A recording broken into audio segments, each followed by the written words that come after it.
Ibunda Angben Yulia Irawati datangi Mabes Polres Jakarta guna melayangkan laporan terhadap TR, sosok mantan suami, sekaligus ayah dari Angben atas dugaan penggelapan yang merugikannya 160 miliar rupiah.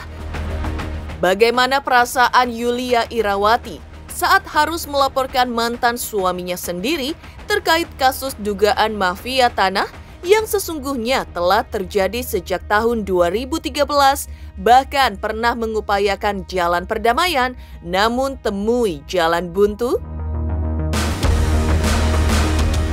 Selain berseteru dengan TR sang mantan suami, Yulia Irawati sebelumnya juga pernah berkasus dengan putrinya sendiri, Angben Rishi. Karenanya, saat Yulia tengah menjalani kasus hukum dengan TR, dukungan Angben kepada sang ibu tak kunjung datang, lantaran keduanya tak saling berkomunikasi sejak beberapa tahun terakhir. Seperti apa rasa rindu ibunda Angben pada sosok putri juga sang cucu? Di lain kisah, kasus hukum permasalahan antara Nikita Mirzani dan Dito Mahendra justru semakin panas. Pasca penahanan Nikita Mirzani di Rutan Kelas 2B Serang, Jawa Barat,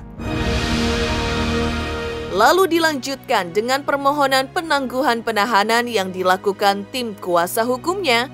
Benarkah pihak Dito Mahendra telah mengantongi bukti-bukti baru terkait kasus tersebut?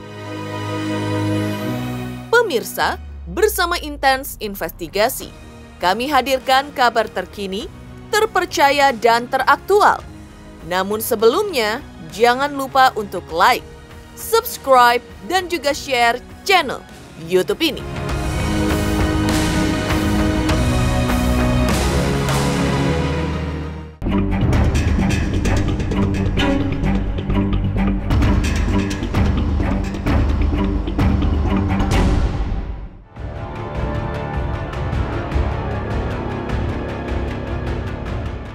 Ibunda Angben Rishi, Yulia Irawati mendatangi SPKT Bareskrim Mabes Polri untuk melaporkan pria berinisial TR atas dugaan penggelapan yang dilakukan pelaku.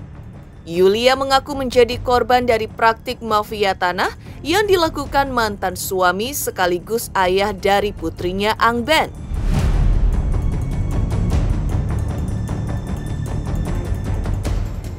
Datang bersama kuasa hukumnya, Kamarudin Simanjuntak, ibunda Angben mengaku bahwa dirinya mengalami kerugian hingga 160 miliar rupiah atas 2 rumah yang diduga digelapkan oleh TR.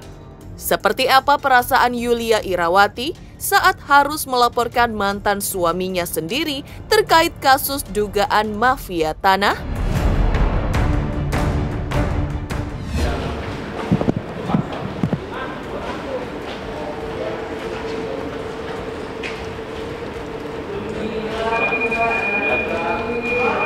Pagi kami datang ke SPKT Bareskrim Polri untuk membuat laporan polisi terkait dengan dugaan kejahatan tindak pidana pemalsuan akte otentik, yaitu berupa membuat surat kuasa jual yang diduga isinya palsu, karena klien saya tidak pernah membuat surat kuasa jual secara notaris dimaksud, dan notarisnya pun tidak pernah dikenal oleh klien saya. Bahkan notaris ini diduga telah meninggal, yang ada hanya protokolernya. Kemudian ada juga pembuatan akte jual beli palsu. Nah, klien saya pun tidak pernah membuat akte jual beli itu. Ada 2 surat kuasa jual, ada 2 akte jual beli palsu. Kemudian akibat daripada surat kuasa jual palsu ini maupun akte jual beli palsu ini, terjadi peralihan kepemilikan tanah dan bangunan berdasarkan 2 sertifikat. Jadi tadinya sertifikat kepemilikannya atas nama klien saya berubah menjadi atas nama orang lain. Nah, ajaibnya pelaku ini menjual kepada karyawannya. Karyawannya ini saya investigasi atau selidiki, gajinya 6 juta per bulan. Dengan gaji 6 juta per bulan, bisa membeli aset 2 unit seharga kurang lebih 160 miliar. Satu seharga 60 miliar, satu unit lagi 100 miliar. Ajaib toh, karyawan dengan gaji 6 juta per bulan bisa membeli 2 unit tanah bangunan di Panglima Polim sama di Sriwijaya seharga 160 miliar. Kemudian untuk melegitimasi perbuatan kejahatannya ini, terlapor ini melakukan atau mengajukan gugatan di PN Tangerang. Nah, begitu didaftar gugatannya, dalam kurun waktu 1 bulan langsung putusan. Padahal biasanya perkara perdata gugatan itu putusnya paling cepat 4 bulan. Ideal 6 bulan sampai setahun baru putus. Ini baru didaftar, langsung pembuktian, langsung putusan. Ajaib toh? Nah, inilah yang kita sebut dengan mafia peradilan. Kalau saya kan ya sebagai saksi dan saya orang awam yang mencari keadilan. Keadilan ya mau yang sebenar-benarnya aja gitu loh. Apa sih ini kejadian ini kok bisa begini? Kalau saya kan orang awam, saya nggak paham gitu loh. Makanya saya konsultasi sama abang. Bang, ini kok terjadi sama saya gitu loh. Saya mencari keadilan ya. Saya pikir momennya pas lah saat ini saya ketemu abang. Udah cukup lama juga saya mencari keadilan ini. Nah, saat ini mungkin saya bisa terima kasih juga dibantu sama Bang Kamarudin. Jadi ya buat saya sih saya sudah lega ya. Oh ternyata begini gitu loh. Saya dijelaskan sama abang. Langkah-langkah yang seharus saya jalan itu apa. Jauh sebelum melaporkan mantan suaminya sendiri ke Mabes Polri, Ibunda Angben menyebut bahwa ia pernah mencoba untuk melakukan jalan damai secara kekeluargaan dengan pelaku, namun tak kunjung membawa hasil. Disinggung lebih jauh soal peristiwa naas yang menimpa dirinya, Ibunda Angben memaparkan bahwa permasalahan ini telah terjadi sejak tahun 2013 silam, dan ia pun sudah berkali-kali berusaha untuk menyelesaikannya secara kekeluargaan. Namun, tak kunjung berhasil. Karena itulah, Yulia langsung membawa kasusnya ke pihak kepolisian guna mencari keadilan. Ia juga menambahkan bahwa kasus hukum yang kini ia laporkan semata hanya antara dirinya dan mantan suami, hingga ia tak ingin melibatkan anak-anak ke dalam putaran kasus orang tuanya.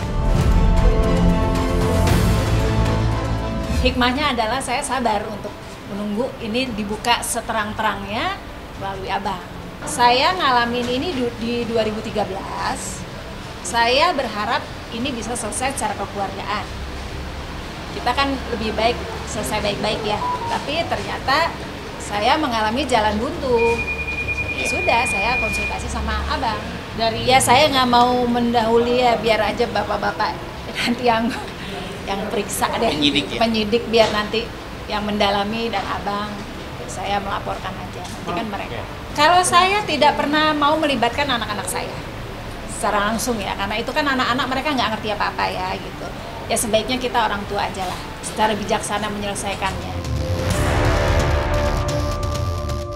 Mengaku sudah begitu lama tak berkomunikasi dengan putrinya, Angben. Seperti apa kerinduan Yulia Irawati pada putri dan cucunya? Pemirsa Intens Investigasi, jangan lupa untuk like, subscribe, dan juga share channel YouTube ini. Hai pemirsa, jangan lupa saksikan Intens Investigasi di YouTube channel kesayangan kamu.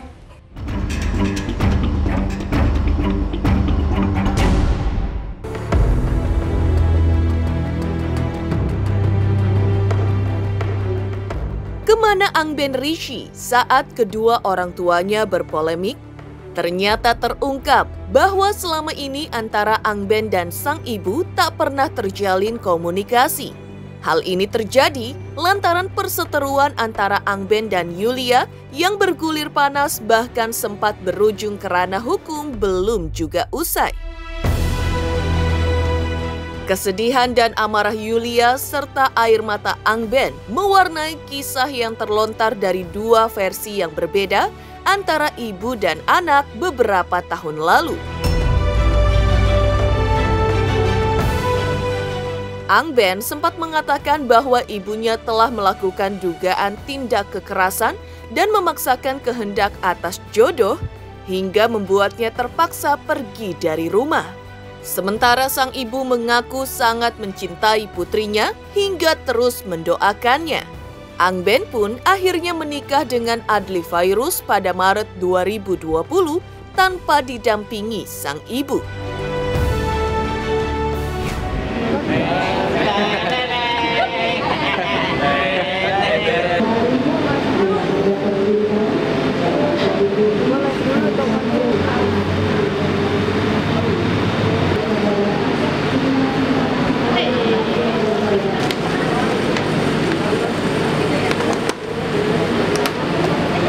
Saya mendoakan anak saya, ya, supaya anak saya bahagia.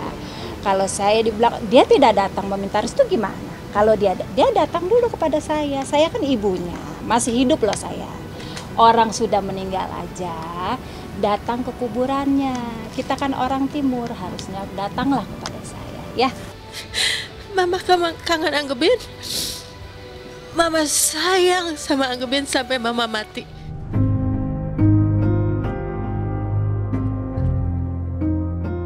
Saya sebagai ibu Anggebin, saya tetap menyayangi Anggebin, mengasihi Anggebin. Kasih seorang ibu nggak pernah putus, nggak ada bekas ibu. Ya kalau saya ada salah atau Adi ada salah sama mama, kami minta maaf. Kami mohon doa restu. Dan untuk mama ya, kalau aku sama Adli punya salah, kita minta maaf.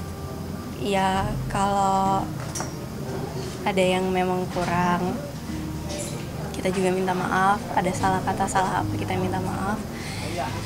Kita minta doa restunya.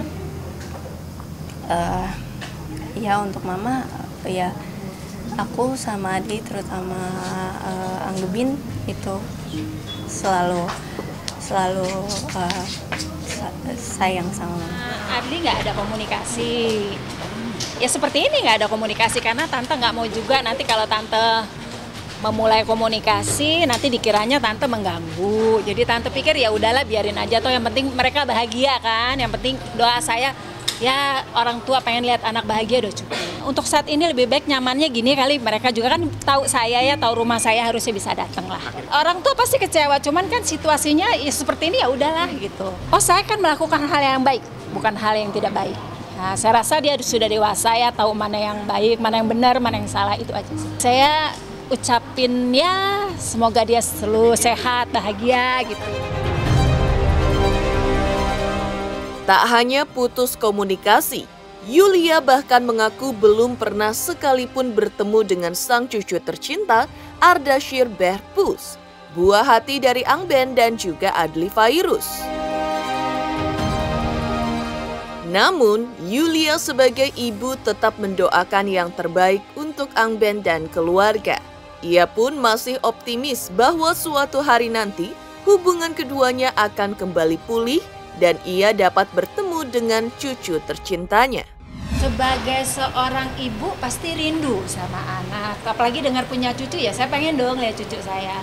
Tapi kan situasi dan kondisi yang tidak memungkinkan. Jadi ya dulu aja saya nggak bikin apa-apa, saya dilaporin. Jadi saya nggak mau lagi nanti saya bilang saya kangen sama anak saya atau apa, nanti jadinya salah gitu loh. Saya lebih baik ya udahlah saya menunggu, mungkin Tuhan mau nanti suatu saat saya bisa ketemu. Saya percaya nanti anak akan mencari. Ya pokoknya harapannya sehat-sehat aja, cucu sehat. Ya perasaan seneng lah, punya cucu ya seneng. Terakhir ketemu cucu tuh kapan tuh? Oh enggak, belum. Ya nanti suatu saat Tuhan pertemukan saya. Selain kisah Angben dan sang ibu, kasus hukum yang melibatkan Dito Mahendra dan Nikita Mirzani masih berlangsung panas. Benarkah pihak Dito kini miliki bukti baru terkait kasusnya dengan Nikita Mirzani? Pemirsa Intens Investigasi, jangan lupa untuk like, subscribe, dan juga share channel YouTube ini. Hai semua, jangan lupa tonton Intens setiap hari Senin sampai Sabtu 3 kali sehari.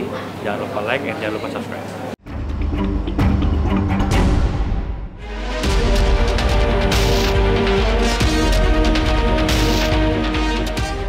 Di lain kisah, kasus hukum yang melibatkan Nikita Mirzani dan Dito Mahendra terus bergulir panas. Pasca penahanan Nikita Mirzani di Rutan Kelas 2B Serang, Banten, Jawa Barat, lalu dilanjutkan dengan permohonan penangguhan penahanan yang dilakukan tim kuasa hukumnya. Benarkah pihak Dito Mahendra keberatan atas framing yang dibentuk pihak Niki bahwa artis kontroversial itu merasa dizolimi dan merasa mendapat tindakan kriminalisasi?